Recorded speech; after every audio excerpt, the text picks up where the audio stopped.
자, 70일의 예언을 한번 같이 볼게요. 이게 너무 중요하다고 그랬습니다. 70일의 예언시 주의사항이 있습니다. 주의사항이 뭐냐? 다니엘서와 요한계시록의 관계를 알고 해석해야 됩니다. 70일에는 다니엘서와 요한계시록의 내용을 동일선상, 동일시대, 동일대상에다가 해석하면 안 됩니다. 다니엘서는 유대인들을 위한 종말계시라고 그랬잖아요. 그리고 요한계시록은 이방 교회를 중심한 종말계시예요. 그러나 그 요한계시록에는 유대인들에 관한 내용들이 부분적으로 나와 있습니다. 그러니까 이 모든 걸 동일선상에 똑같아 라고 이렇게 놓고 하시면 안 된다 그 얘기예요. 차이점이 있다 그 얘기예요. 그리고 두 번째, 24절에 있는 내 백성과 내 거룩한 성이라고 말씀하고 있는 이 부분, 이걸 어떻게 해석하느냐에 따라서 완전히 달라집니다. 기존 교회, 우리 기존 교회, 무천년적 관점에서 성경을 보시는 분들은 여기에 말하는 24절에 있는 내 백성과 내 거룩한 성이라고 할 때 여기서 말하는 내 백성, 내 거룩한 성이 뭐냐? 그러면 신약 시대의 성도들과 하나님의 교회, 지금 우리라고 해석하는 거예요. 이 부분을. 그럼 아까 제가 주의점 얘기했잖아요. 다니엘서에 있는 70일의 예언을 해석할 때, 다니엘서를 해석할 때 이건 누구를 대상으로 한 종말 계시라고 그랬어요? 이스라엘 유대인들을 위한. 근데 이거를 우리라고 이렇게 놓는 순간 이게 이제 꼬여버립니다. 완전히 꼬이지 않겠어요? 그렇죠? 그러니까 시작점이 벌써 BC 400년대인데 그때면 이방은 전혀 이거하고는 상관없는 시대 아니에요. 예수님도 오시기 전인데. 근데 이거를 이방교회라 우리다라고 여기다 적용하면 재림교 교리를 가진 분들이 보면 황당한 일이 되는 겁니다.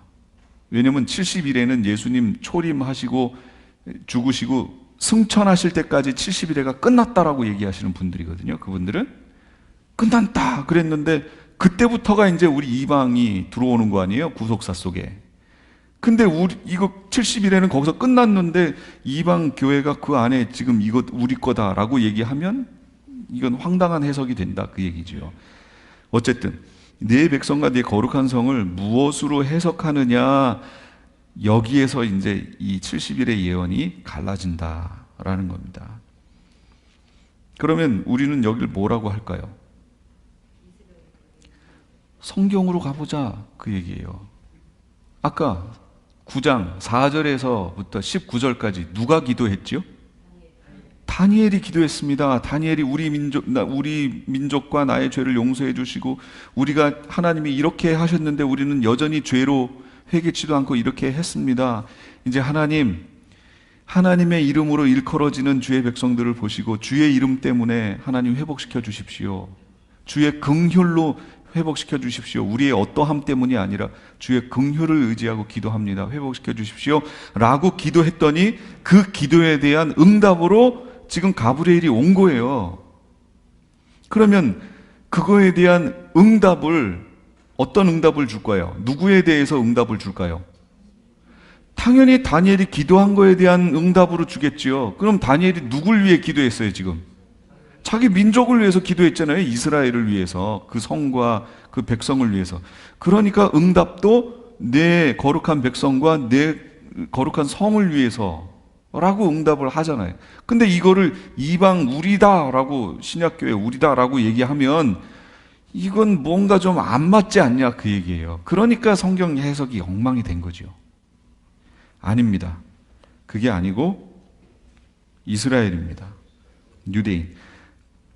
그러면 왜 유대인들과 예루살렘을 나의 백성, 그러니까 하나님의 백성, 또 나의 거룩한 성이라고 하지 않고 너의 백성, 너의 거룩한 성이라고 했을까요? 다니엘에게. 그 이스라엘을 나의 백성, 나의 거룩한 성이라고 하나님이 표현하셔야 되는데 그렇게 안 하시고 너의 백성, 너의 거룩한 성이라고 얘기합니다. 그럼 왜 그렇게 하셨을까요? 예? 지금 이스라엘의 상태가 어떤 상태죠? 포로 상태죠. 근데 왜 포로가 됐어요? 하나님이 예루살렘에서 떠나셨기 때문에 포로가 된 거예요. 성전이 없기 때문에. 그 이스라엘 땅이요, 지정학적으로 이스라엘 땅이 이렇게 있으면 이쪽으로 가면 북서쪽 방향으로 가면 유럽이고요, 동쪽 방향으로 가면 아시아고요, 남쪽 방향으로 이렇게 내려가면 뭐예요? 아프리카. 딱 그 지점에 있어요. 그러니까 어떤 남쪽에서 애굽이 강대국이 되면 이제 다른 대륙으로 와야 되니까 일로 올라올 거 아니에요. 그러면 그 길목에 있어요. 아시아권에서 페르시아라든지 여기 아수르가 힘을 얻어서 내려가려고 그러면 또 거기에 있고, 유럽에서 힘을 얻어서 아프리카로 내려가려고 그러면 거기에 있고, 그 여기서 아시아로 나가려고 그러면 그 윗부분이 아마겟돈이거든요. 그 여기 다 만나는 거예요, 다. 그러니까 이 역사 속에 초강대국들, 제국들이 있을 때 이스라엘 힘이 있었나요? 없었어요. 그러니까 그 지역에다가 딱 박아놓고요, 하나님이 뭐라고 얘기하시냐면, 우리가 쉽게 표현할 때 젖과 꿀이 흐르는 땅이라고 얘기하죠. 그럼 되게 비옥하고 좋고 막 이렇게 연상을 하잖아요. 아무것도 안 해도 막 뭔가가 날 것 같고 막 이런 땅으로 연상하시지요. 근데 그 땅을 뭐라고 표현하시냐면, 하나님이 권고하시는 땅이라고 표현합니다. 그 땅을, 이스라엘 땅을 권고하신다는 얘기는 돌보시는 땅이란 얘기예요. 하나님이 돌봐야만 살 수 있는 땅이란 뜻이에요. 그 이스라엘 땅이, 젖과 꿀이 흐르는 땅이라는 게 하나님이 권고하시는 땅, 돌보셔야만 하는 땅. 그 강대국 사이에서 이리 치이고 저리 치이고 막 이럴 때 하나님이 돌보셔서 이스라엘이 나가서 안 싸워도 하나님이 그냥 우레를 바라셔서 그냥 서로 죽이게 만들고 그렇게 돌보셨다니까요. 이 이스라엘이 하나님 앞에 서 있기만 하면, 하나님만 바라보면 하나님이 그렇게 하시는 땅이에요. 거기다. 그래서 믿음이 없이는 살 수 없는 땅이 그 땅인 거예요. 강대국 사이에 딱 놔가지고 조그만 거 하나 놔가지고 하나님만 의지하고 바라봐야만 살 수 있는 그 땅. 근데 이 사람들이 우상 숭배하고 죄를 지은 거 아니에요. 그러니까 거기에서 하나님이 떠나신 거 아니에요. 성전 파괴됐잖아요. 그럼 하나님이 떠나시면 그 백성이 하나님 백성이냐, 그 얘기예요. 아니다, 그 얘기입니다. 그러니까 너의 백성과 너의 거룩한 땅, 거룩한 성이라고 표현하는 겁니다. 다니엘을 통해서. 근데 그거를 우리라고 자꾸 해석을 하시면 안 된다, 그 얘기죠. 나중에 어떻게 바뀌나 보세요. 그렇게 해석함으로 인해서 어떻게 틀어지나 보세요. 자, 그래서 70일의 예언은 유대인들에 대한 종말 예언이에요. 계시록 3장 1절에 있는 말씀 볼게요.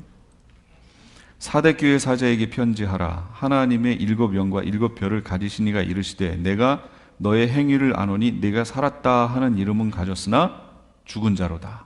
무슨 얘기인가요? 또 교회라는 이름으로 불려지지만 실상은 죽었다, 그 얘기입니다. 무슨 얘기예요? 하나님의 영이 떠났다, 그 얘기입니다.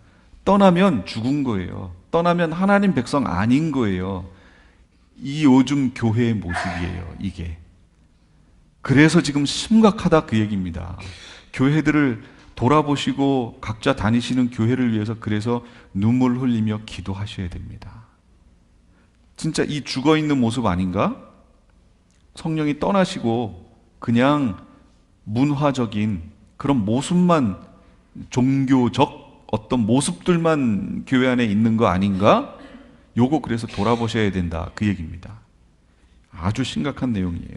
그래서 뭐라고 말씀하시냐면, 너희는 믿음 안에 있는가 너희 자신을 시험하고 너희 자신을 확증하라. 예수 그리스도께서 너희 안에 계신 줄 너희가 스스로 알지 못하느냐?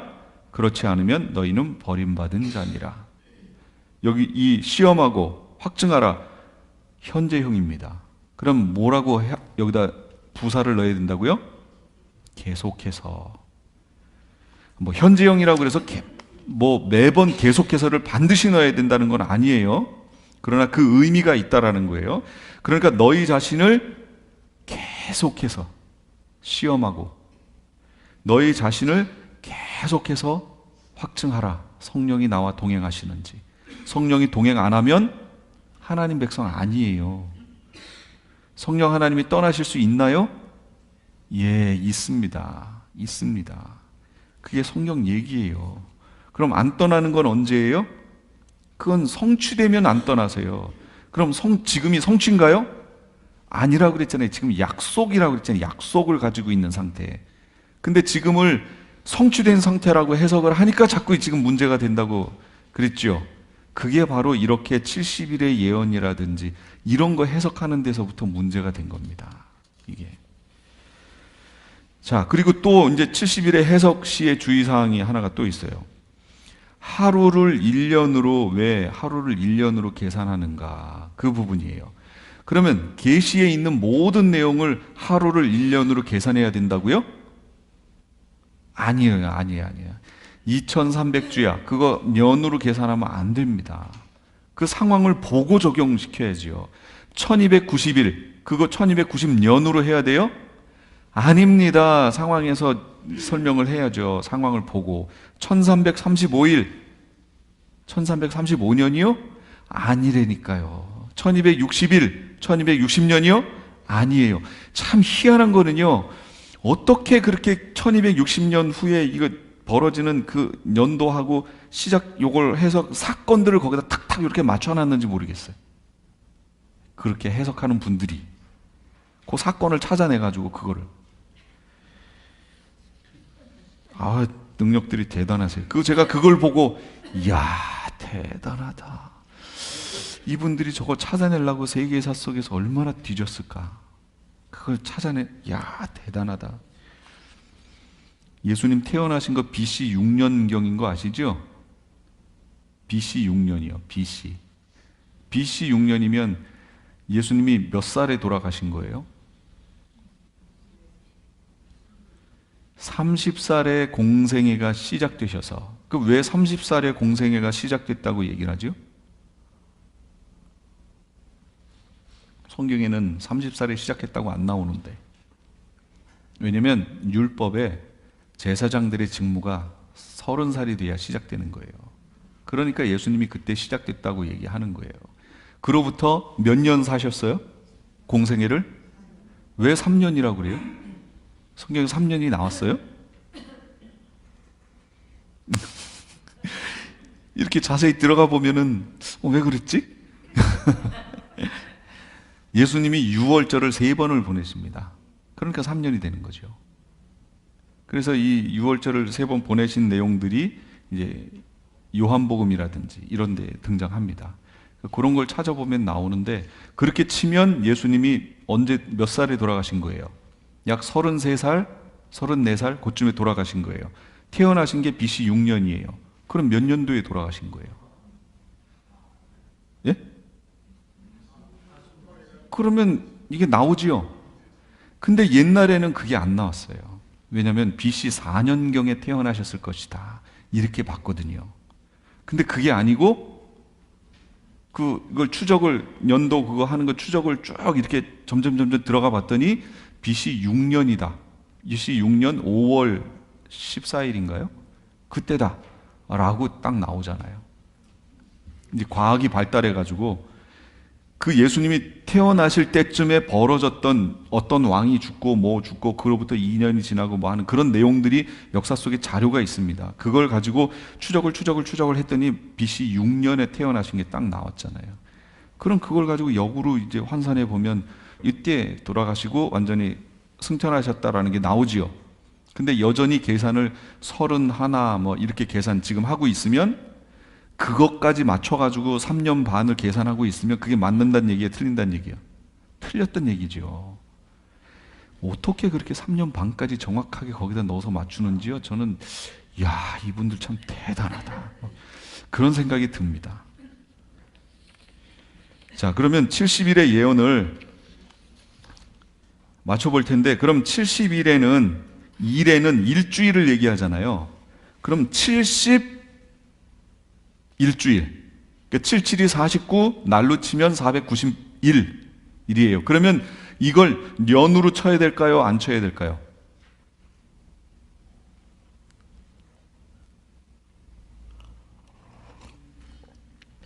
그러면 이렇게 해보면 돼요. 분명히 지금 가브리엘이 와가지고 내 백성과 내 거룩한 성을 위하여 70일에로 기한을 정하였나니 그랬어요. 그럼 이스라엘을 위해서 기간이 언제가 된 거예요? 70일에로 정해진 거예요. 그러면 이걸 그 일 그대로 491로 해보자고요. 그러면 이스라엘은요, 그때로 돌아가서 그때부터 491이 지나면 끝난 거예요. 진짜로 그래요? 이스라엘의 역사가 그걸로 끝나요? 491로요? 그 후로도 490일도 더 살았거든요, 지금 다니엘은. 그러니까 일은 아닌 것 같죠? 일은 아니에요. 그러면 4900년 잡으면 어떨까요? 49,000년. 이건 안 맞을 것 같아요. 490년을 적용을 해보니까 역사 속에서 대입을 해보니까 490년이더라 라는 거죠. 역사 속에. 무슨 얘기냐면 힌트가 있습니다. 힌트가 뭐냐면 예수님이 기름 부은 받은 자가 끊어질 때까지 라는 표현이 나왔잖아요. 성을 중건하라 라는 영이 날 때부터 기름 부음 받은 자가 끊어질 때까지. 그런 기름 부음 받은 자가 누구예요? 그게 메시아입니다. 메시아. 그럼 성을 중건하라 라는 영이 날 때부터 메시아가 끊어질 때까지를 잡아보면 대략 나오지요. 정확하게는 나올 수 없지만 지금 연도가 틀어졌기 때문에 정확하게는 딱 안 나오지만 대략적인 건 나오잖아요. 그러면 490일은 아니다 그 얘기예요. 그렇죠? 그러면 뭐냐? 거의 480년, 483년, 470 몇 년 이렇게 나옵니다. 그러니까 바로 70일에는 491을 얘기하는 게 아니라 490년을 얘기한다라는 걸 알 수 있지요. 거기서 정확하게 이걸 가르쳐 줬잖아요. 이럴 경우에는 역사 속에서 확인해서 그걸 할 수 있지만 아까처럼 2300년 이거는 조금 황당하다 그 얘기입니다. 2300년 1844년 대체 1844년에 2300년이 차면 성소가 정결하게 된다고 그랬잖아요. 그럼 성소가 그 후에 어떻게 정결하게 됐어요? 말씀하고 안 맞잖아요. 지금 안 이어지잖아요. 그러니까 문제가 있다 그 얘기예요. 그런 부분이. 그 다음에 1290년 그럼 그거 어떻게 적용을 해야 돼요? 1290년에 사건이 있는 것들은 많이들 말씀하세요. 어떤 분들 아까 그랬잖아요. 2300년 그 헬라하고 페르시아하고 전쟁을 시작한 때 그럼 전쟁을 시작해서 여기 갔더니 1948년 47년 48년 예루살렘 아니요 1967년 예루살렘 탈환한 거 거기랑 만났어요. 그래서 이걸 2300년이다 그렇게 맞출 수는 있다니까요. 근데 그렇게 되면 성소가 정결하게 된다고 그랬잖아요. 그럼 성소가 정결하게 된 걸 봐라 그 얘기죠. 그래야 예언의 성취가 될 거 아니에요. 근데 예루살렘을 탈환했지 성소가 지금 있어요? 없어요. 그러니까 그런 해석이 안 맞다 그 얘기예요. 확인해 보라 그 얘기예요. 말씀을 통해서. 근데 70일에 같은 경우는 예루살렘 성을 중건하라 라는 영이 날 때부터 기름 부음 받은 자가 끊어질 때까지 7일회와 62일회가 지날 것이요. 그럼 기름 부음 받은 자가 끊어지는 거 그게 어디 있느냐? 그 부분을 뭐라고 해석을 해야 되느냐? 그게 성경에는 정확하게 나옵니다. 다니엘서에 보면 이제 할 거예요. 62일의 후에 기름 부음 받은 자가 끊어져 없어질 것이며 이렇게 나왔는데 킹 제임스 버전은 여기를 어떻게 했냐면 62주 후에 메시아가 끊어질 것이나 이렇게 나왔습니다. 메시아 정확하게 표현을 해주고 있어요.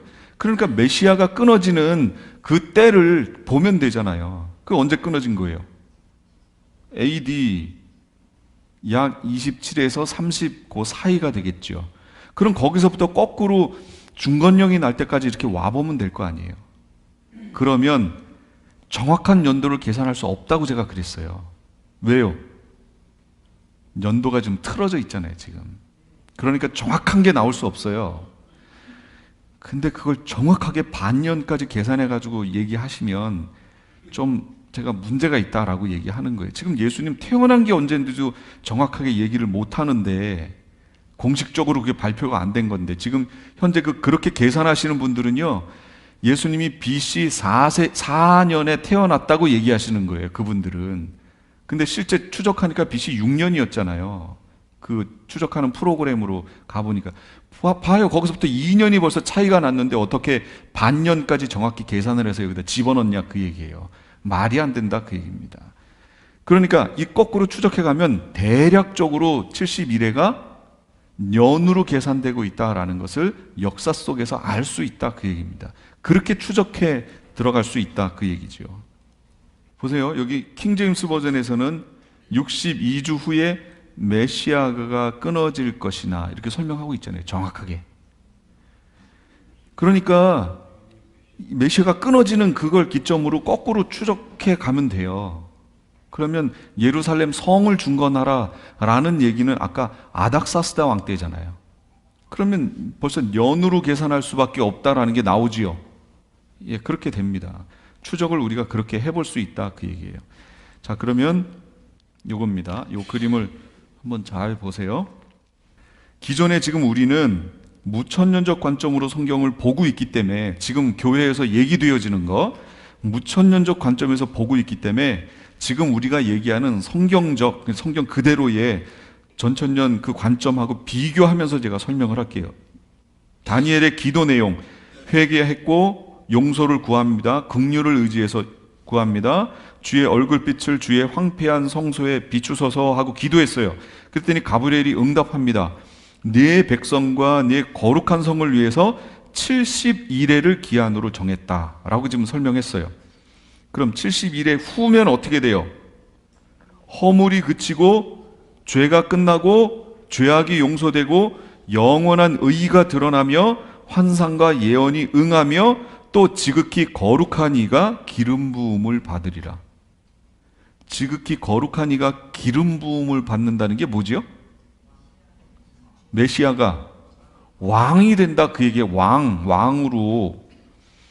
그러면 71회 후에 이 일이 벌어지는 걸 보면, 아, 이게 71회가 여기부터 여기까지구나, 이렇게 알겠죠? 그렇게 확인해야 된다, 그 얘기입니다. 성경을 통해서. 그럼 보세요. 71회 후는 언제냐, 그 얘기예요. 기존 그 무천년적 관점은 예수님의 초림부터 재림 때까지가 끝나면 천국이 도래한다. 그래서 재림, 언제냐면 재림 때까지, 그때가 71회, 그리고 끝나면 천국이 이루어진다, 이렇게 얘기하는 겁니다. 그래서 기름 부음 받은 자 받으리라 라고 해석을 하는 거예요. 그러나 지금 저는 지금 뭐라고 얘기하냐면 재림 후에 뭐가 있어요? 천년왕국, 메시아 왕국이 있고 그 천년이 차고 이 천국이 펼쳐진다라고 지금 설명하는 거지요. 그럼 천년왕국, 메시아 왕국, 아주 쉬운 문제 드릴게요. 메시아 왕국의 왕은 누구예요? 메시아. 너무 쉽지요. 여기 거룩한 이가 기름 부음을 받으리라, 왕으로 그게 성취되는 일이 있고 그 다음에 펼쳐져야 될 거 아니에요. 그거 얘기하는 거예요. 이래란, 그러면 여기 다 설명했어요. 7년, 그러나 실제 플러스 상징으로 해석하는 게 무천년적 관점이에요. 이게 무슨 얘기냐, 잘 보세요. 무천년적 관점을 이렇게 제가 그래프로 그렸습니다. 구약시대 7일에 62일에가 흘러갑니다. 예수님의 공생애, 그래서 3년 반이 나옵니다. 그래서 요거 공생애라고 해석합니다. 그럼 요 나머지 2분의 1이 남잖아요. 그럼 이게 뭐냐? 이게 지금 우리가 여기 살고 있는 거예요. 신약시대. 2000년. 요 무천년이다 라고 얘기하고 그 다음에 천국이 온다. 이렇게 해석하는 거예요. 그럼 나머지 2분의 1은 뭐냐? 요건 상징적인 의미다. 지금 우리가 살고 있는 시대의 상징적 의미다. 그 나머지 2분의 1이 3년 반이 이거 얘기하는 거다. 이렇게 얘기하는 거예요. 그래서 이걸 합해서 한 일에라고 해석하는 겁니다. 이게 무천년적 관점이에요. 어떤 목사님이 정리해 놓은 걸 제가 정리한 거예요. 제가 이걸 보면서 막 화가 났다고 그랬던 거. 아니 왜 같은 게 있는데 얘는 그냥 해석했는데 얘는 왜 상징으로 가지? 상징으로 갈 거면 둘 다 상징으로 가든지.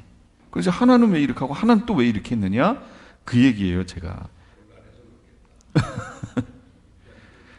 저는 지금 이렇게 보는 거죠. 7일에 62일에 그 다음에 지금 우리가 장차라는 기간을 살고 있고 7년 환란이 장차 올 때 3년 반, 3년 반에서 7년이 되어지고 그 후에 예수님 재림하시고 천년왕국 그 다음에 천국으로 간다. 이렇게 해석한 겁니다.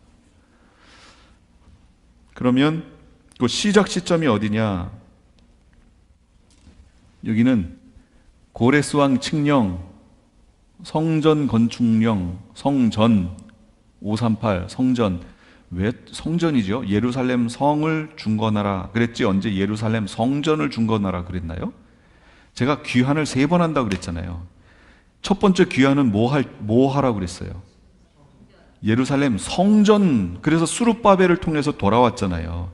수룹바벨을 통해 돌아왔고 그 돌아온 것을 통해서 성전을 짓는데 곧바로 중단됐죠. 그러다가 시간이 지나서 그 바사의 다리오 왕 2년에 다시 시작하여 4년 걸려서 516년에 완공됐잖아요. 그래서 70년이 찼다고 제가 얘기했죠. 이게 첫 번째 귀환.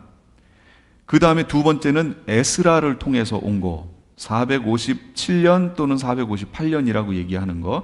이때는 돌아와서 말씀 회복 운동 한 거예요. 그게 에스라서에 나온 내용입니다. 그 내용이. 그거. 그 다음에는 3차 귀환, 느헤미야를 통해서 돌아온 거. 요게 445년 느헤미야를 통해서 온 거예요. 요게 느헤미야서예요. 이때 뭐예요? 뭐 한 거예요, 느헤미야가? 예루살렘 성 중건한 거 아니에요? 그게 성벽 짓는 거잖아요. 그래서 무기를 가지고 향토 예비군의 그 원조가 그거 아니에요. 무기 가지고 하면서 일하고 전쟁 도비아하고 뭐 이 산발랏이 오면 전쟁하려고 했던 거 아니에요. 그러는 바람에 한참 걸렸죠. 이거 성 짓는 게 예루살렘. 이거 얘기하는 거예요, 지금. 예루살렘 성을 중건하라라는 영이 날 때부터 그게 7일에 성이 중건됐어요. 그 다음에는요. 62일에 후에는 기름 부음 받은 자가 끊어질 것이요. 그랬잖아요. 그럼 예수님의 부활 승천을 얘기하겠죠. 끊어지니까. 그리고 지금까지 없잖아요. 메시아가 이 땅에. 그거 얘기하는 거예요.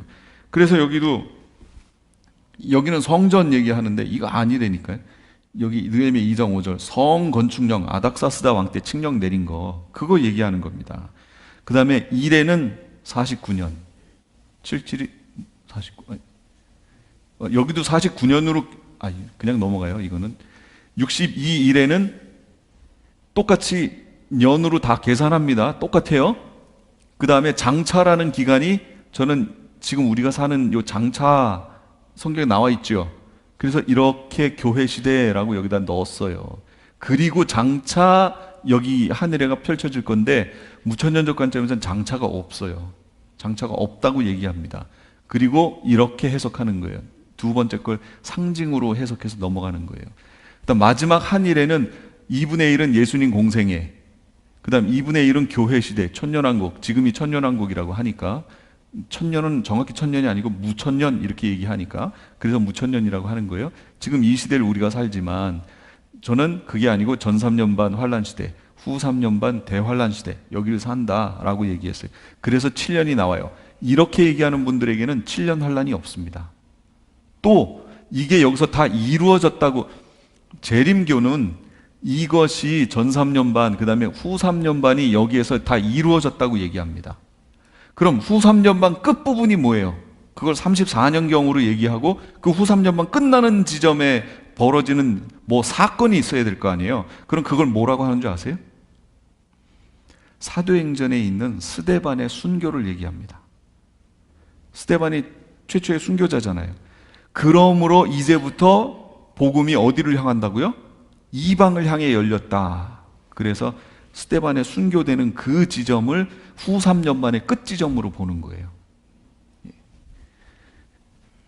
그게 재림교의 얘기입니다. 그럼 여기에 이제 27절, 여기 부분이 이제 해석이 문제가 되는 거예요. 27절에 그라고 하는 인물이 등장합니다. 그 인물이 황폐케하고 막 이거 성전을 파괴하고 막 이게 나오거든요. 그럼 그가 누구냐 할 때 그를 무천년에서 메시아로 보는 겁니다. 재림교도 메시아로 보는 겁니다. 근데 저는 그게 아니고 적그리스도다라고 보는 거지요. 그 다음에 27절, 포악하여 가증한 것을 세울 것이고 막 하는 그 내용. 그럼 이걸 어떻게 해석하느냐? 불신 유대인들이 계속해서 제사 지내는 것으로 해석합니다. 계속해서 제사 지내는 것. 저는 지금 실제 제3성전에 세워질 우상이라고 지금 보는 거예요. 앞으로 아까 성전 얘기했죠? 그래서 성전이 중요하다고 제가 얘기한 거예요. 앞으로 세워질 거기에 병행법적 원리로 똑같은 일이 작은 뿔에 대한 예언 나왔잖아요. 다니엘서에 있던 거. 그게 그대로 이루어진다라고 제가 설명하는 거예요. 그 다음 26절 관계, 요거는 이제 이따가 보면서 설명할게요. 이런 관계를 갖고 있어요. 자, 한일에는 성경이 어떻게 나왔냐면 그 곤란한 동안에 성이 중건되어 광장과 거리가 세워질 것이며. 뭐가 중건된다고요? 성이에요. 성전이 아니에요. 성전은 이미 수룹바벨을 통해서 516년에 세워졌어요. 성이 세워지는 겁니다. 그 다음에 62일의 후에 기름 부음을 받은 자가 끊어져 없어질 것이며. 이게 62일에 끝나는 지점 문제 얘기예요. 누구예요? 기름 부음 받은 자가 메시아가 끊어지는 거예요. 그럼 메시아의 부활 승천을 얘기하겠죠. 끊어졌어요. 그 다음 뭐라고 하냐면 장차 한 왕의 백성이 와서 그 성읍과 성소를 무너뜨리려니와 그의 마지막은 홍수에 휩쓸림 같을 것이며 또 끝까지 전쟁이 있으리니 황폐할 것이 작정되었느니라. 장차, 이제 장차가 무슨 뜻이에요? 앞으로. 그러면 62일의 후에 한 일회가 바로 된다는 거예요. 간격을 두고 있다는 거예요. 간격을 두고 있다는 거예요. 앞으로 바로 이어지지 않고 그 사이에 장차라고 하는 기간이 펼쳐질 건데 그 장차에 어떤 한 왕의 백성이 와서 성읍과 성소를 무너뜨린대요. 그럼 여기 말하는 성읍과 성소는 어디 얘기하는 거예요? 예루살렘 얘기하는 거죠. 예루살렘 성읍과 성소를 무너뜨린다라고 지금 얘기한 거예요. 그게 언제 벌어진다고요? 장차라는 기간에 벌어진다고요. 그의 마지막은 바로 아까 제가 여기서 말하는 한 왕, 라고 하는 이게 메시아냐 적그리스도냐 그거 얘기하는 거예요. 누구로 보여요, 저거? 아니, 그러니까 배웠으니까 적그리스도 하지 마시고 다시 한번 잘 읽어보세요. 장차 한 왕의 백성이 와서 예루살렘 성읍과 성소를 무너뜨리려니와 그의 마지막은 홍수에 휩쓸림 같을 것이며 또 끝까지 전쟁이 있으리니 황폐할 것이 작정되었느니라. 메시아로 놓고 볼까요? 한 왕의 백성이 와서, 그러니까 메시아의 메시아, 그 성읍과 성소를 무너뜨리려니와. 예수님이 와서 왜 예루살렘 성읍과 성소를 무너뜨리죠? 이해가 안 되시지요? 근데 이걸 어떻게 해석하냐면, 재림교도 그렇고 무천년적 관점에서 이걸 어떻게 해석하는 거냐면, 예수님이 친히 몸이 성소가 되셨잖아요. 성전이라 그러셨잖아요. 너희가 이 성전을 헐라 내가 3일 만에 다시 일으키리라 그러셨잖아요. 그러니까 이제 육체로 보이는 예루살렘 성전은 필요 없다. 저 성전 제사는 필요 없다. 그 얘기예요. 그래서 예수님의 죽으심과 부활을 통해서 여태까지 있었던 그 제사, 육적, 율법적 제사는 필요 없다라고 무너뜨린다 그 얘기예요. 이렇게 해석한다 그 얘기입니다. 말이 돼요, 안 돼요? 말 된다니까요. 그렇게 보면 말이 돼요. 무너뜨리려는. 근데 이제 마지막까지 한번 잘 관찰해 봐야죠. 그의 마지막은 그러면 뭐예요? 메시아의 마지막은 홍수에 휩쓸림 같을 것이며 또 끝까지 전쟁이 있으리니 황폐할 것이 작정되었느니라. 뭔가 좀 이상한데요. 그렇다고 한번 가보지요. 그 다음이요. 그가 앞에 메시아라고 놓고 봤다면 여기 그가는 누가 돼요? 이 메시아가 되는 거죠. 그가 장차 많은 사람들과 더불어 한 일해 동안의 언약을 굳게 맺고 그가 그 일의 절반에 제사와 예물을 금지할 것이며, 아까 해석했던 그거예요. 예수님의 죽으심으로 이게 다 이제 끝난 거 아니에요. 그러니까 제사와 예물을 금지시킨다 그 얘기예요. 또 포악하여 가증한 것이 날개를 의지하여 설 것이며. 그러니까 이제 아까 제가 얘기했잖아요. 이 포악하여 날개를 의지하여 설 것이면 어떻게 해석한다고요?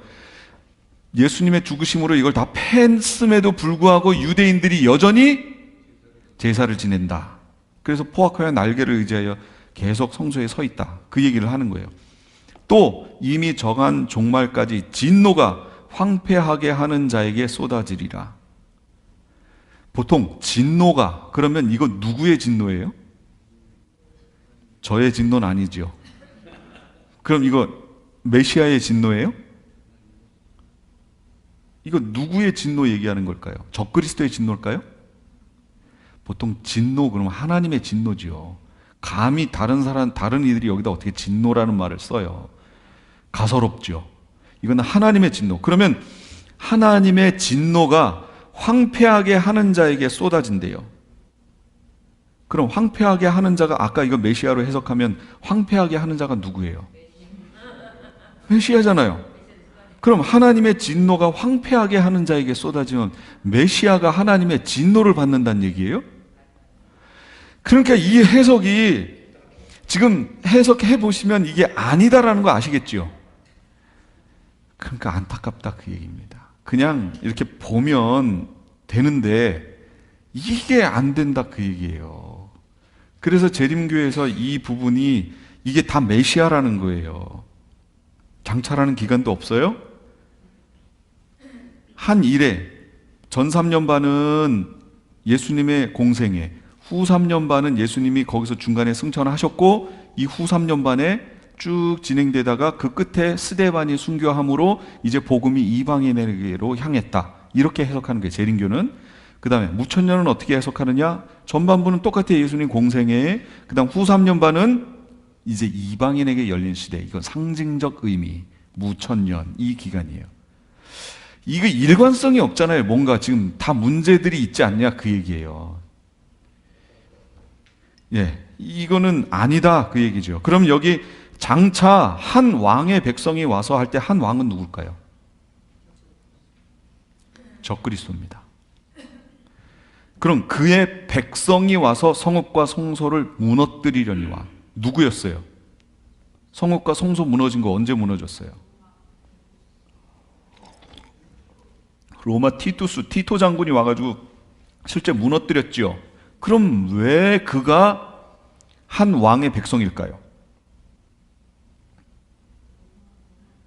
로마가 7머리 10불로 했을 때 애굽, 아수르, 메데파사, 헬라, 애굽, 아수르, 바벨론, 메데파사, 헬라, 로마.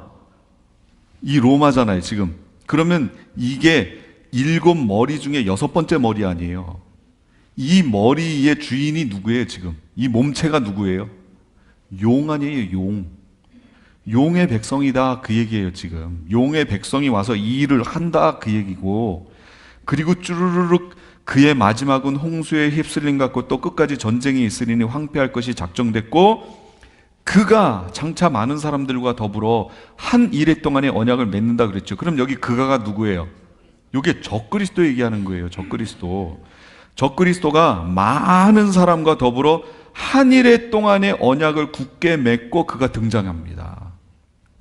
적그리스도가. 그러면 장차라는 기간은 언제라는 걸 알 수 있어요? 예수님의 승천부터 62일 후에 기름 부음 받은 자가 끊어진다고 그랬잖아요. 근데 이것도 지금 문제가 뭐냐면, 여기 보세요. 62일에 62일에 후에 기름 부음 받은 자가 끊어졌잖아요. 끊어졌는데 그 나머지 한 일에는 그 다음이잖아요. 근데 왜 여기다가 이미 끊어졌는데 거기다가 메시아를 다시 넣냐, 그 얘기예요. 메시아는 끊어졌는데, 이미 가셨는데. 그러니까 그걸 메시아라고 해석하면 안 된다, 그 얘기죠. 그럼 메시아가 아니고 적그리스도라는 거 아시겠죠? 그러면 장차라는 이 기간이 언제까지냐, 그 얘기예요. 메시아가 62일에 후에 끊어지고 그가 장차 많은 사람과 더불어 한일의 동안의 언약을 맺고 등장하지요.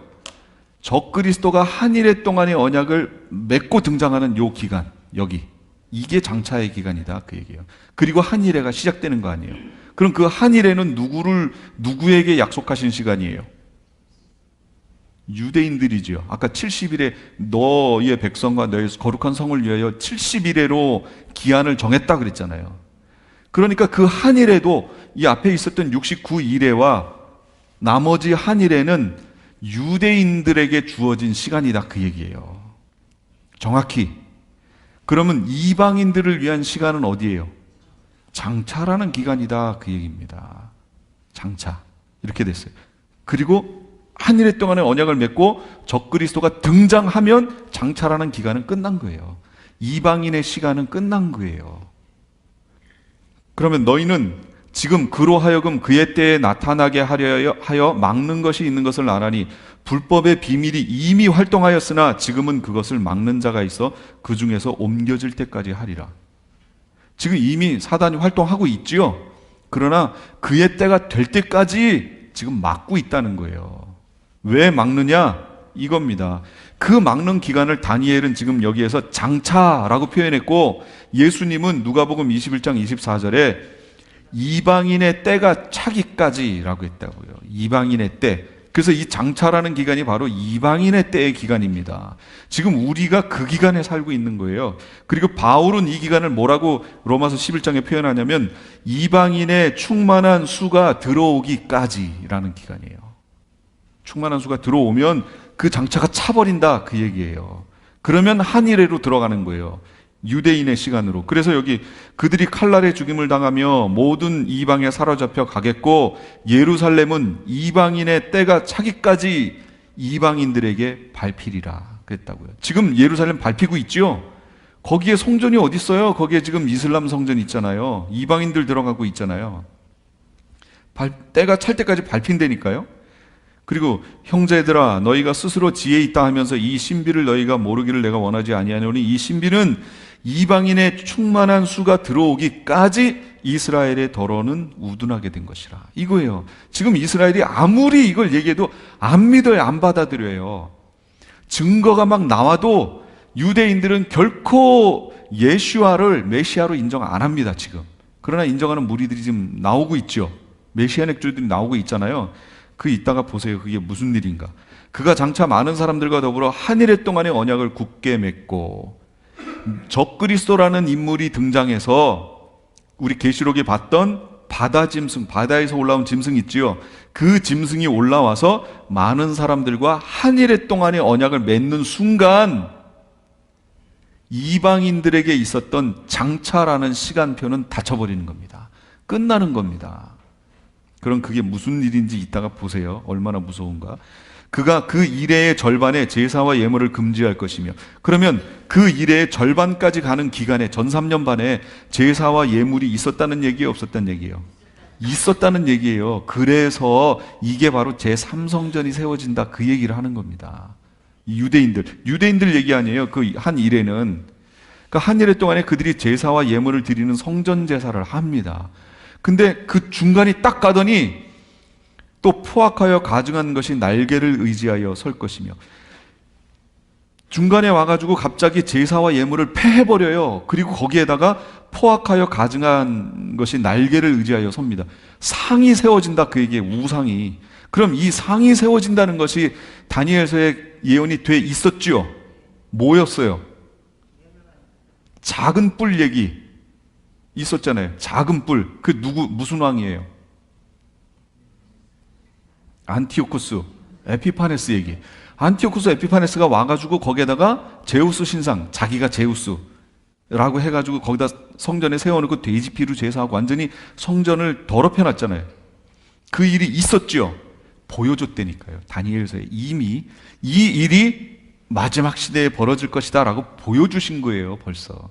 그러니까 그 일이 똑같이 여기에서 마지막 시대 나머지 후 3년 반에 벌어진다 그 얘기예요. 포악하여 가증한 것이 날개를 의지하여 섭니다. 근데 이걸 유대인들이 가증하여 여기 완악하여 여전히 성전 제사하는 것으로 해석을 하면 어떡하냐 그 얘기예요. 이런 부분이 가려져서 안 보이죠. 그러니까 이게 왜 안 보일까요? 로마서 11장 때문에 안 보이는 겁니다. 그 부분을 해석을 잘 못하니까. 마태복음 24장 15절 그러므로 너희가 선지자 다니엘이 말한 바 멸망에 가증한 것이 거룩한 것에 선 것을 보거든 읽는 자는 깨달을진저 어떻게 하라고요? 산으로 도망하라 그랬잖아요. 그럼 이게 언제 얘기예요? 누가복음은 정확히 그 시점이 AD 70년 얘기라고 설명했지요. 그러나 마태복음은 병행법을 정확하게 지금 설명하고 있다라고 제가 지난 시간에 얘기했잖아요. 그러니까 이렇게 되면 요거는 마지막 시대다. 근데 예루살렘 성전이 이거 들어올 때 누가복음은 뭐라고 표현했냐면 예루살렘이 군대들에게 에워싸이는 것을 보거든이라고 표현했고 마태는 멸망에 가증한 것이 거룩한 곳에 선 것을 보거든 이렇게 설명했습니다. 그러면 잘 보세요. 예루살렘에 티투스 장군이 군대를 몰고 왔어요. 그러면 그 시대 AD 70년에 본 거지요. 근데 그렇게 지금 이 예루살렘 안에서는 유대인들이 지금 항전을 하고 있는 거예요. 항전을 하고 있는데 예루살렘에 멸망에 가증한 것이 세워졌을까요? 아니지요. 그러니까 마태복음에서 얘기하는 건 그거 아니다 그 얘기예요. 그럴듯한 사건적으로 보면은 비슷한 사건처럼 보이는데 자세히 읽어서 들어가 보면 이건 다니엘이 말했던 그 현상이 나중에 이루어질 걸 지금 예언하고 있었다 그 얘기를 하는 거예요. 마지막 시대에. 그게 다르다 그 얘기예요. 그는 대적자라 신이라고 불리는 모든 것과 숭배함을 받는 것에 대항하여 그 위에 자기를 높이고 하나님의 성전에 앉아 자기를 하나님이라고 내세우느니라. 누가요? 적그리스도가, 이 바다 짐승이 이미 정한 종말까지 진노가 황폐하는 자에게 쏟아지리라. 적그리스도에게 쏟아지는 거예요. 그래서 나중에 어떻게 돼요? 예수님 재림하셔서 아마겟돈 전쟁에서 잡혀가지고 어떻게 돼요? 산채로 불못에 던져지잖아요. 그렇게 된다고요. 이 황폐하는 자에게 쏟아진다니까. 이걸 어떻게 메시아라고 해석하냐 그 얘기예요. 아유 안타까워라 진짜. 그래서 요 부분까지는 지난주에 봤던 거예요. 7장하고 8장 부분 쭉 이렇게 봤고 그 다음에 작은 뿔 얘기 나왔었지요. 오늘 본 부분이 바로 이 부분입니다. 오늘 말씀이 7일에 62일에 그래서 한 일에 7일에는 바사 시대에 시작합니다. 바사의 아닥사스다 왕 때부터잖아요. 예루살렘 성을 중건하라라는 영이 날 때부터니까 바사의 아닥사스다 왕 때부터 시작하여 62일에 메시아가 끊어지는 시대는 어디냐? 로마 시대죠. 로마. 이때 예수님 태어나셨잖아요. 로마 시대.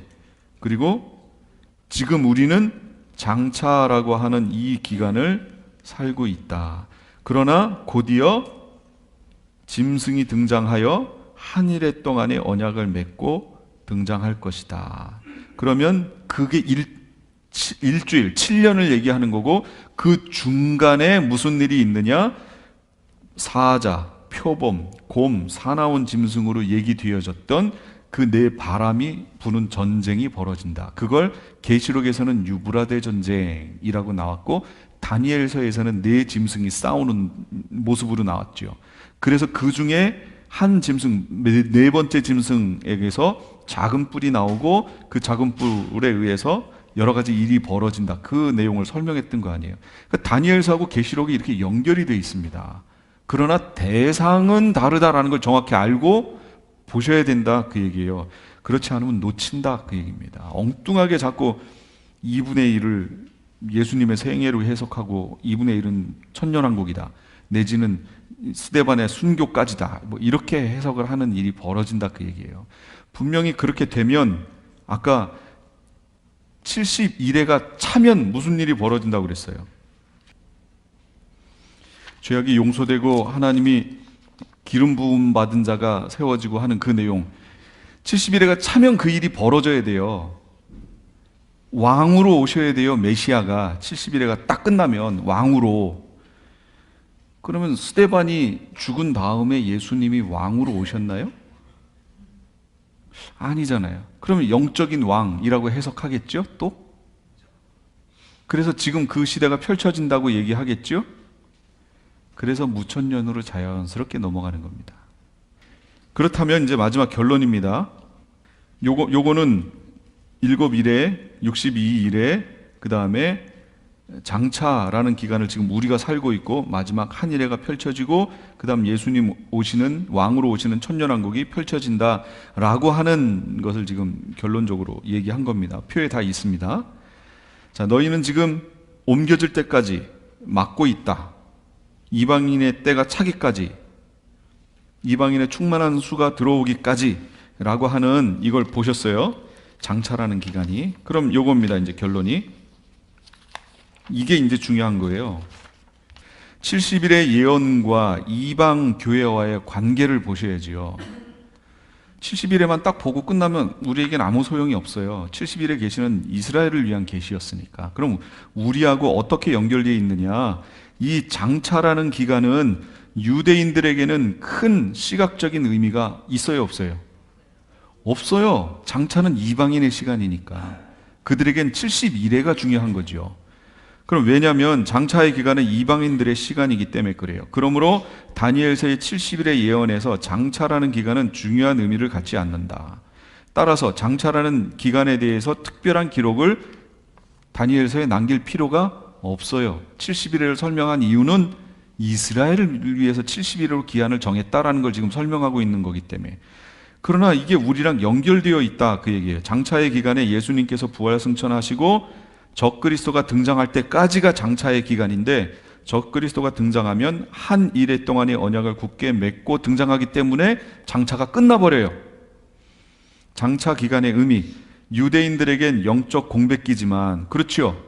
그러나 우리 이방인들에게는 아주 중요한 시기입니다. 이방인의 충만한 수가 예수 그리스도의 복음에 의해서 하나님의 백성들로 채워지는 시기예요. 그러나 유대인들의 회복을 보게 되면 이방인에게 주어진 장차라는 구원의 시기가 끝나가고 있음을 알아야 되고, 이방 교회들에게 경종과 경고가 울려야 하는 때라는 것을 알아야 된다 그 얘기입니다. 이스라엘의 회복과 장차의 기간. 자, 이스라엘 회복의 시간이라면, 그러니까 이스라엘 회복이 시작되는 것을 보게 되면 이방인들은 어떻게 된다고요? 이방인들의 구원의 시간이 끝나는구나를 깨달아야 된다는 거예요. 이방인의 충만한 수가 차기까지의 기간이 장차인데 유대인들이 회복되면 한일회가 시작되잖아요. 그러니까 여기 제가 그래서 그래프 그린 거예요. 이 그래프를 잘 보시라 그 얘기입니다.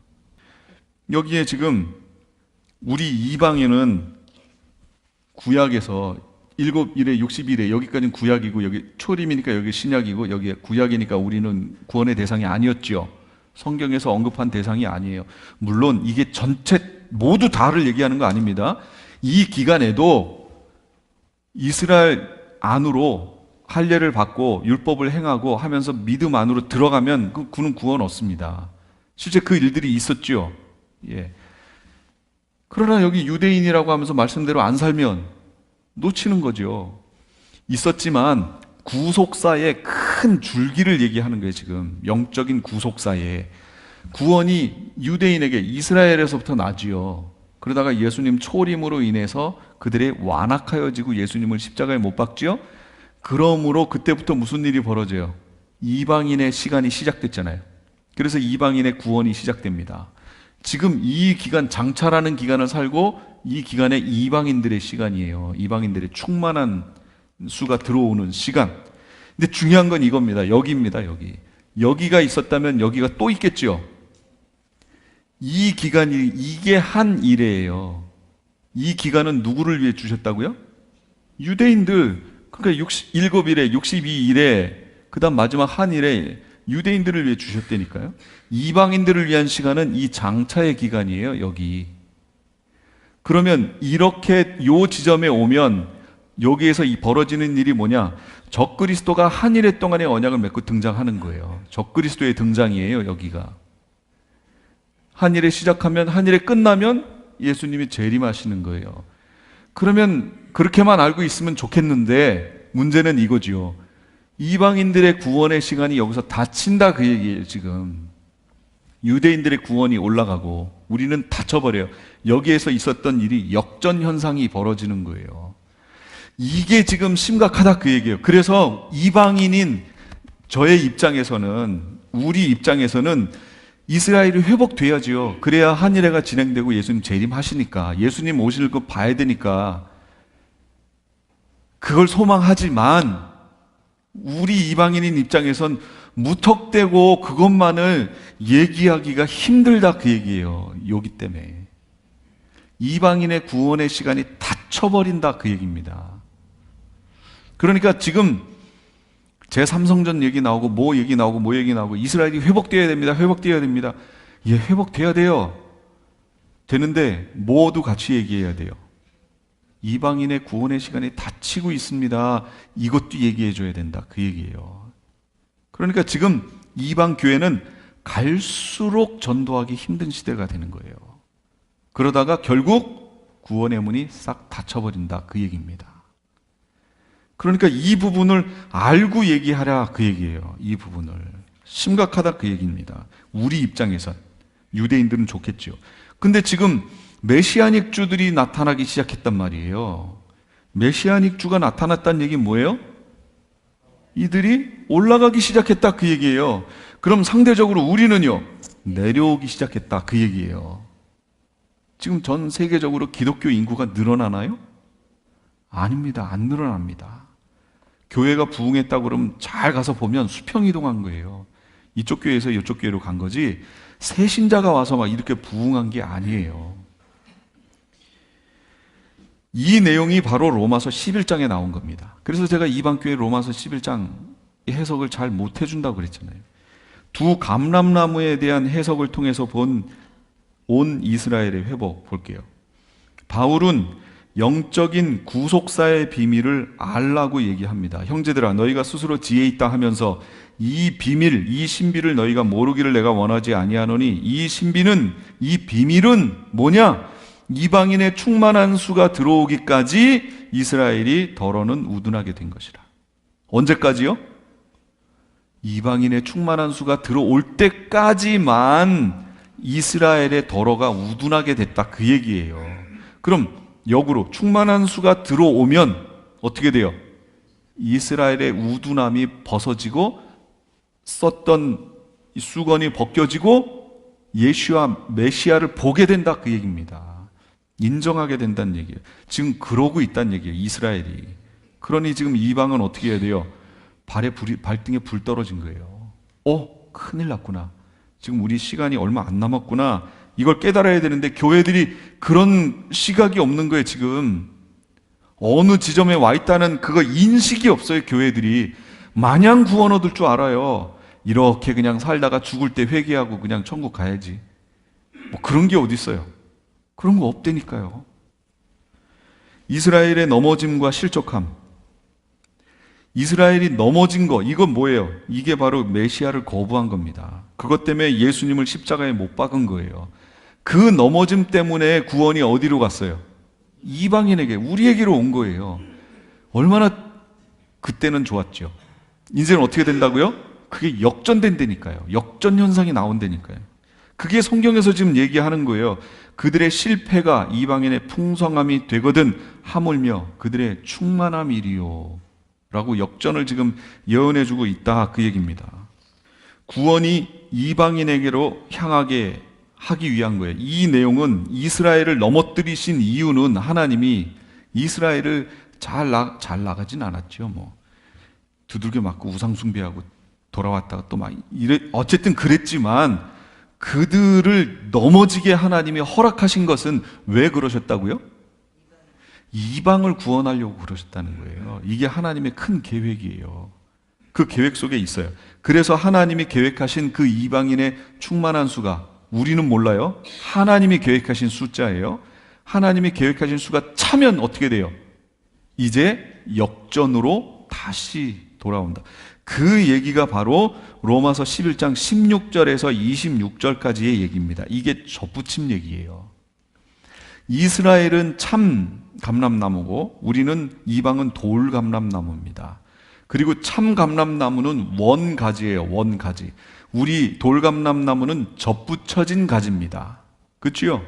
열매를 맺게 하기 위해서. 근데 참 감람나무인 이스라엘이 왜 가지가 잘려나갔죠? 나무가 있는데 이 가지를 왜 잘라버렸죠?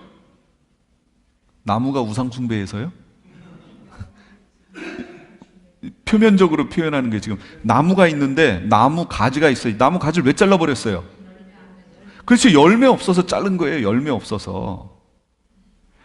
열매가 없으니까 잘라버렸어요. 이 얘기가 요한복음에 나오죠. 나는 포도나무여 너희는 가지니 너희가 내 나무에 붙어 있어야 열매를 맺는다. 근데 붙어 있으면서도 열매를 맺지 않으면 아버지께서 어떻게 하신다고요? 농부인 아버지께서 제하여 버리실 것이요. 그랬잖아요. 그래서 유대인들이 원 가지임에도 불구하고 그 가지에 합당한 열매를 맺는 삶을 살지 못하니까 그게 뭐예요? 우상숭배하는 거죠. 그런 것들을 하니까 거기를 그냥 가차없이 잘라버렸다 그 얘기예요. 그리고 어떻게 했어요? 돌감람 나무인 이방을 거기다가 잘라서 접붙였다 그 얘기입니다. 그러면 하나님께서 우리에게 원하시는 게 뭐예요? 열매 원하시는 거지요. 열매. 그럼 그 열매가 뭘까요? 그렇죠. 성령의 9가지 갈라디아서에 있는 9가지 열매, 베드로후서에 있는 그 열매들, 그거 형제 외에 사랑을 더하라라고 얘기하신 그 쭉 나왔던 거, 그거 신의 성품, 이거 관련된 거, 그거 맺어야 한다 그 얘기예요. 근데 그걸 안 맺으면 어떻게 해요? 자른다 그 얘기입니다. 근데 이걸 자르는 것을 요즘 신학자들이 그렇게 표현하더라고요. 탈락한다라고 표현하더라고요. 탈락. 구원에서 탈락한다 이렇게 표현해요. 구원이 지금 완성됐다고요? 안 됐다고 그랬잖아요, 제가. 요즘 신학자들이 지금 이분들이 그 해가지고 그 얘기를 하는 거, 아유 속이 다 시원하더라고요. 그분들이 그 얘기 하니까. 지금 기존 교회가 구원파의 교리가 잘못됐다고 이단으로 정죄하면서 구원파의 교리를 그대로 교회에서 얘기하고 있다고. 한 번 구원이 영원한 구원이라고 지금 그게 잘못됐다고 이단으로 정죄하고선 교회에서 지금 그거 얘기하고 있다고. 그럼 누가 이단이냐고. 둘 다 이단이죠. 그거 그 교수님들이 지적하더라고요. 이거 한국 교회가 구원론이 지금 잘못돼 있다고 하는 그런 동영상이 있습니다. 그런 거 열매 맺지 않으면 어떻게 한다고요? 잘린다고요. 잘려. 탈락해요. 탈락해. 그러면 이방 크리스찬 교회를 잘 보세요. 지금 열매 맺고 있나요? 신의 성품에 참여하는 신의 성품에 가까운 열매를 맺고 있어요? 안 맺고 있으니까 지금 교회를 멍멍이 독교라고 얘기하는 거 아니에요. 그러니 구원에서 탈락할 사람들이 많이 있다는 거 아시겠죠? 그렇게 되면 어떻게 된다고요? 원 가지를 여기다가 접붙이신다고요. 왜 지금 교회들이 이렇게 맺지 못하고 탈락하는 현상들이 많이 나타날까요? 왜 그런 것 같아요? 뭐 우리가 분석을 해서 아까처럼 신학이 잘못됐다, 구원론이 잘못됐다 여러 가지 얘기하지만 그런 현상이 왜 일어날까요? 지금 여기에 왔기 때문인 거예요. 지금 이 지점에. 그러니까 이걸 빨리 깨닫고요. 복음 안에 바로 딱 서 있는 게 지금 얼마나 중요한지 몰라요. 이거 지금 여기 오신 분들이 그거 아니에요, 그거. 기존에 들어왔던 그 무천년적 관점에서 성경 이걸 가지고는 구원 얻을 사람 있겠죠. 왜 없겠어요? 제가 없다고 그러면 제가 이단이 되게요? 있지요. 예수 그리스도를 통해 구원 얻는 거니까. 근데 그 중에 한 번 구원이 영원한 구원이라고 얘기하고 삶은 어떻게 돼도 상관없다고 얘기하는 그 사람들한테 지금 경고하는 거예요. 그거 여기에 들어갑니다. 여기에. 이로써 빠져나갑니다. 그거 진짜 조심하셔야 돼요. 지금 이 시대가 그 시대다, 그 얘기예요. 그래서 하나님의 인자와 준엄을 보라. 인자, 이건 뭐야? 하나님의 구원의 사랑. 그럼 준엄은 뭐예요? 혹독한, 엄정한, 이게 아포템노라는 헬라어인데 날카롭게 잘라낸다라는 뜻이에요. 준엄하다, 엄정하다. 이게 하나님이 날카롭게 그냥 탁 잘라버린다고요. 순식간에. 그래서 저기가 세례 요한이 뭐라고 그랬어요? 이미 도끼가 나무 뿌리에 놓였으니 좋은 열매 맺지 아니하는 나무마다 어떻게 한다고요? 찍어 불에 던져버린다 그랬잖아요. 이미 도끼가 나무 뿌리에 놓였다니까요. 지금 놓였다라고. 그래서 그게 마지막 시대 두 증인의 그 설교 내용이다라고 얘기했잖아요. 증거하는 내용. 지금 그 시대란 말이에요. 그래서 좋은 열매 맺지 아니하는 나무마다 찍는 거예요. 지금 그 시대예요. 그러니까 지금 교회가 욕먹고 있는 거예요. 그 시대가 왔기 때문에. 결국 이스라엘의 구원과 이방인의 구원, 이 모든 구원을 온 이스라엘이 구원을 얻으리라 이렇게 얘기한 겁니다. 그래서 전삼년반까지 이방인 성도들의 알곡과 쭉정이 고르는 시간이에요. 7년 환란 한일회가 있다면 전삼년반은 이방교회 성도들의 알곡과 쭉정이 고르는 시간이고, 후 3년반은 뭐예요? 이스라엘의 알곡과 쭉정이 고르는 시간이에요. 그래서 스가랴서에 보면 이스라엘을 불 가운데 던져 시험한다고 그랬잖아요. 그거예요. 이 한일회가 그렇게 구성이 되어 있습니다. 이 70일회가 그렇게 된 거예요. 근데 이 관점을 놓치면 지금 어떻게 살아도 구원 얻는다고 자꾸 얘기하고 넘어가는 거예요. 지금 이미 예수님이 다 이루었다고 얘기하고, 예수님이 초림에 오셔서 이루어야 될 사역을 다 이룬 거지요. 우리는 그 약속 안에 있다니까요. 약속이에요. 약속. 명심하세요. 약속이라는 거 성취가 아니에요. 약속이에요.